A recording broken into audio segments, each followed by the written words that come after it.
உச்ச நடிகர் தான் கடைசியாக நடித்த படத்தின் தயாரிப்பாளரிடம் தான் பேசிய தொகையை விட கூடுதலாக ரூபாய் 100 கோடியினை பெற்றுக்கொண்டாராம். அத்தொகையினை பெறும்போது அடுத்து உங்களுக்கு ஒரு படம் நடித்து தருகிறேன் என சொன்னாராம். அதை நம்பி தயாரிப்பாளரும் பணத்தை அளிக்க, இப்போ அவரோ தனது மருமகன் தயாரிப்பில் நடிக்க சென்று விட்டாராம். சொல்வதை செய்வோம், செய்வதைத்தான் சொல்வோம் என்ற வசனம் எல்லாம் சினிமாவோடு சரி என இவரும் நிரூபித்து விட்டாரே என்கிறாராம் தயாரிப்பாளர். கௌதம் மேனன் இயக்கத்தில் சிம்பு, மஞ்சிமா மோகன் உள்ளிட்ட பலர் நடிப்பில் தொடங்கப்பட்ட படம் அச்சம் என்பது மடமையடா.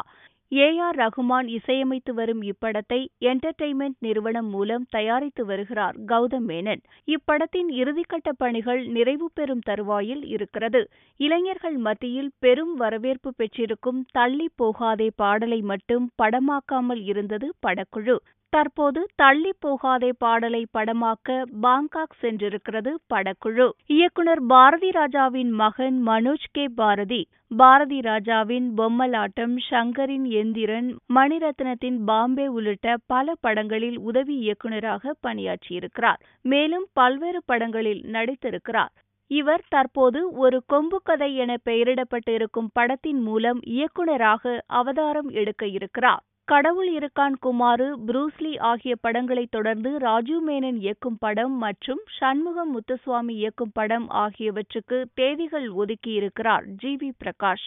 அடங்காதே என தலைப்பிடப்பட்டிருக்கும் இப்படத்தினை எம்.எஸ். சரவணன் தயாரிக்க இருக்கிறார். இப்படத்தில் முக்கிய கதாபாத்திரத்தில் நடிக்க சரத்குமார் ஒப்பந்தமாகியுள்ளாராம். விக்ரம் பிரபு, ஷாம்லி, ஜான் விஜய், ரோபோ சங்கர், யோகி பாபு உள்ளிட்ட பலர் நடிப்பில் உருவாகியிருக்கும் படம் வீர சிவாஜி.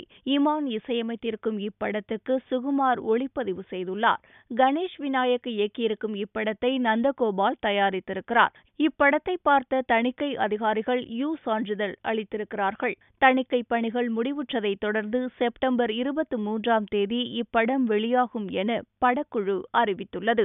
விஜய், கீர்த்தி சுரேஷ், சதீஷ் உள்ளிட்ட பலர் நடித்து வரும் விஜயின் 60வது படத்தின் தலைப்பு பைரவா என தெரிந்ததும் விஜய் ரசிகர்கள் கொண்டாடி வருகின்றனர். சந்தோஷ் நாராயணன் இசையமைத்து வரும் இப்படத்தை விஜயா தயாரிப்பு நிறுவனம் தயாரித்து வருகிறது. இந்நிலையில் விஜயின் அடுத்த படத்தினை தேனாண்டாள் பிலிம்ஸ் நிறுவனம் தயாரிப்பது உறுதியாகிவிட்ட நிலையில் இப்படத்தினை இயக்க அட்லியிடம் பேச்சுவார்த்தை தொடங்கப்பட்டிருக்கிறதாம்.